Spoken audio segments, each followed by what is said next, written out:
गांव में रहने वाला राघव हमेशा किसी न किसी समस्या से परेशान ही रहता था, जिसके कारण वो अपने जीवन से बड़ा दुखी था। एक दिन राघव को उसका मित्र महेंद्र मिलता है।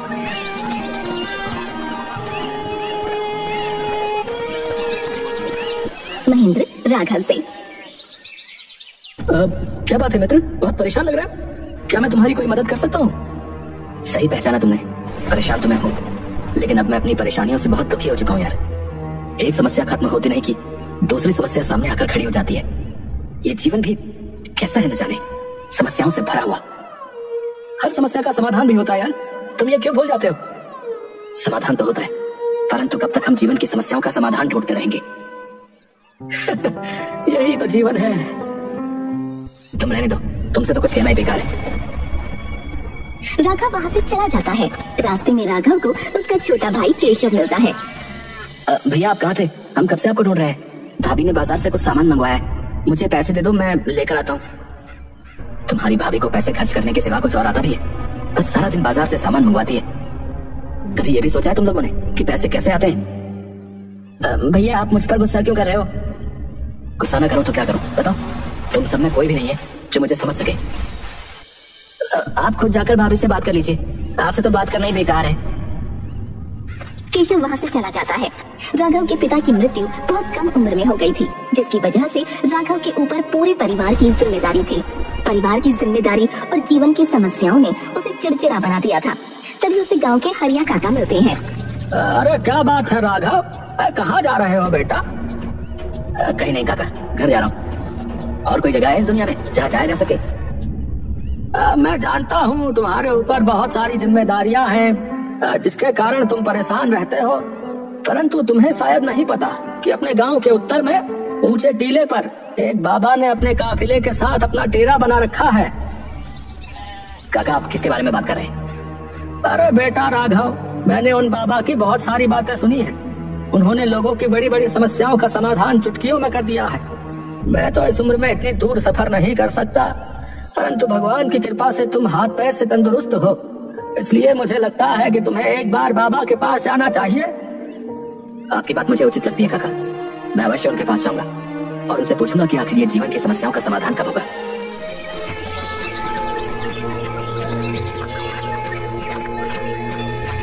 शाम को ये राघव बाबा के पास पहुंच जाता है। कुछ समय प्रतीक्षा करके उसे बाबा से मिलने का अवसर प्राप्त होता है। प्रणाम बाबा जी, मैं अपने जीवन में एक के बाद एक आ रही समस्याओं से बहुत परेशान हूँ। एक से छुटकारा मिलता नहीं कि दूसरे सामने खड़ी हो जाती है। बाबा जी कैसी समस्या है पुत्र? तुम मुझसे खुलकर बात कर सकते हो। तुम्हारे मन में जो भी विचार है, जो भी प्रश्न है, दिल खोल कर बोलो। समस्याएं?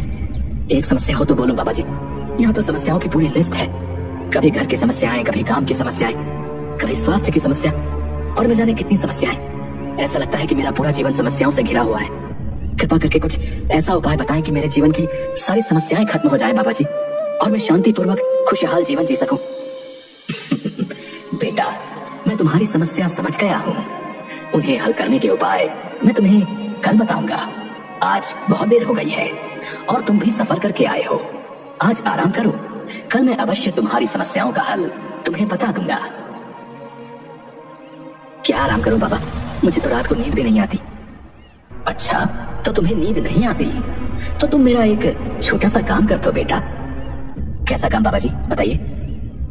बेटा मेरे साथ काफिले में 100 ऊंट भी हैं। मैं चाहता हूँ कि आज रात तुम ऊंटों की रखवाली करो, और जब सभी ऊंट बैठ जाएं तो तुम भी थोड़ी देर लेट जाना और आराम कर लेना। ठीक है बाबा, इस काम में तो मुझे ज्यादा समय नहीं लगेगा। बाबा राघव से विदा लेकर अपने तंबू में सोने चले गए। राघव बाबा के ऊंटों की देखभाल करने लगा। अगली सुबह बाबा ने राघव को बुलाकर पूछा, पुत्र तुम्हें रात को नींद तो अच्छी आई ना? आराम मिला? सफर की थकान मिट गई?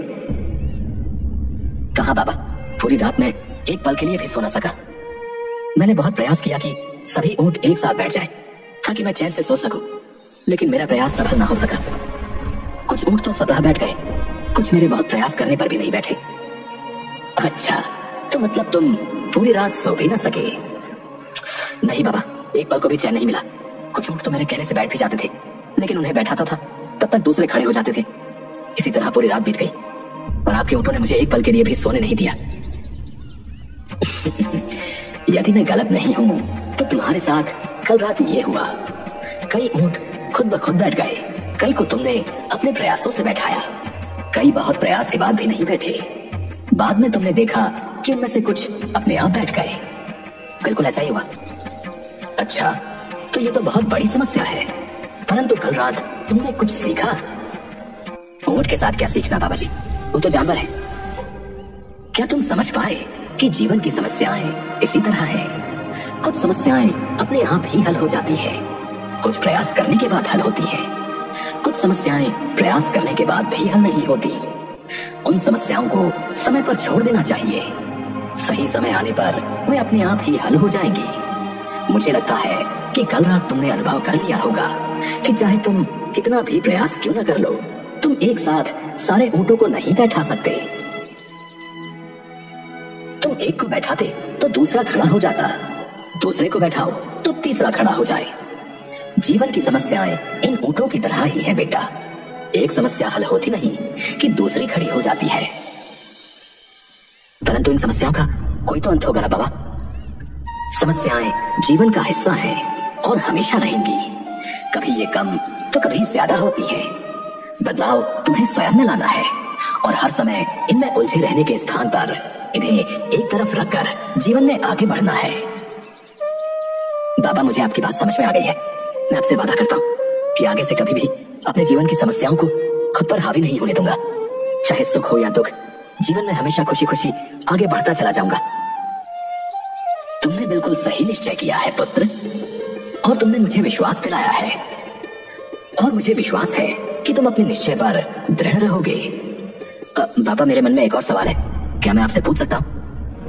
अवश्य पूछ सकते हो, पूछो, क्या पूछना चाहते हो? मैं ये जानना चाहता हूँ कि मेरी जिंदगी की कीमत क्या है बाबा।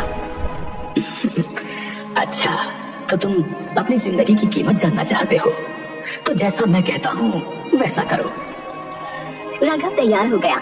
बाबा ने उसे एक पत्थर दिया जो देखने में एक साधारण सा पत्थर था और कहा, बेटा, इस पत्थर को लेकर बाजार जाओ और वहाँ किसी भी स्थान पर इस पत्थर को हाथ में लेकर बैठ जाना, और यदि कोई तुमसे इसकी कीमत पूछे तो उसे कोई भी उत्तर मत देना, बस अपनी 2 उंगलियां खड़ी कर देना।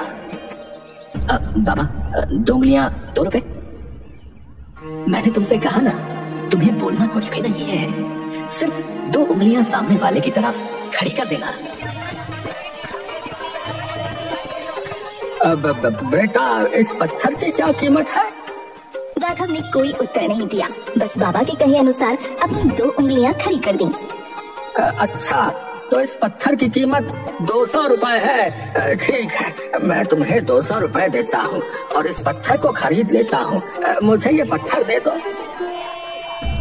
बूढ़े व्यक्ति की बात सुनकर राघव हैरान हो गया। उसने अपने मन में कहा, एक साधारण से दिखने वाले पत्थर के लिए कोई 200 रुपए भी दे सकता है भला? खैर, मुझे क्या करना है, मुझे तो ये पत्थर वैसे भी बेचना नहीं है। राघव बिना कुछ बोले वहाँ से उठा और बाबा के पास आया। बाबा, मुझे समझ में नहीं आ रहा कि इस साधारण से पत्थर में ऐसा क्या है जो उस व्यक्ति ने इसकी कीमत 200 रुपए लगा दी और 200 रुपए में पत्थर को खरीदने को भी तैयार था।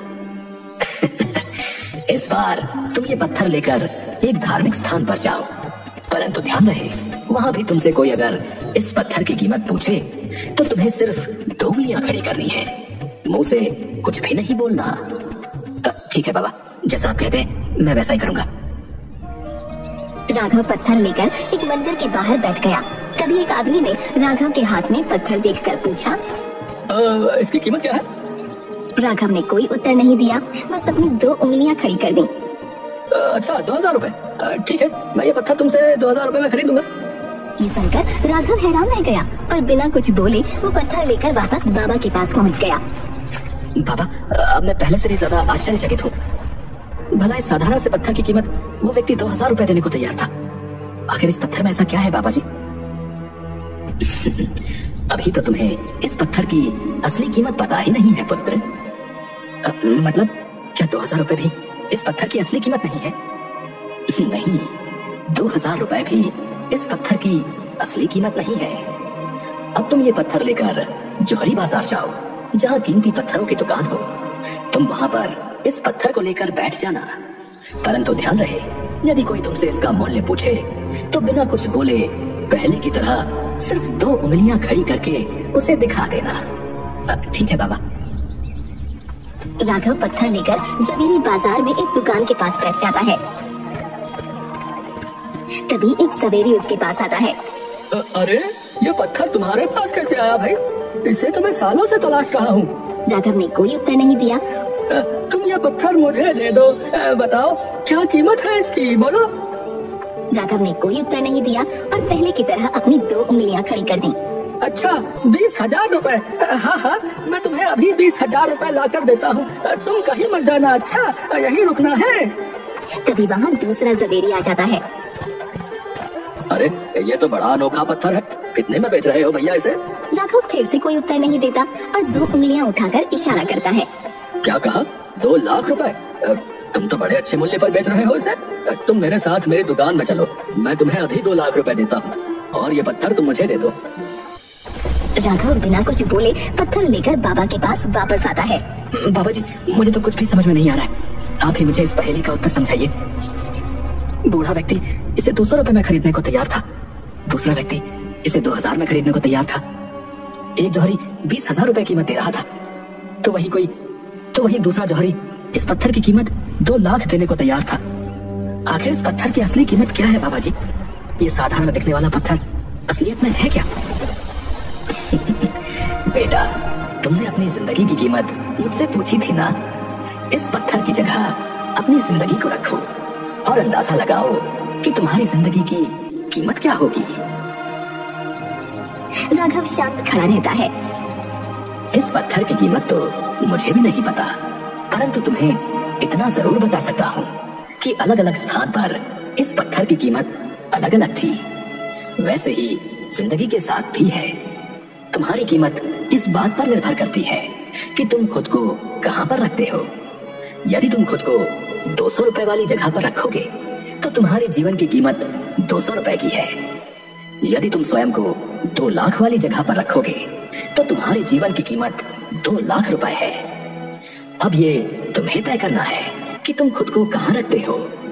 लोग हमारा और हमारे जीवन का अलग अलग मूल्यांकन करते हैं।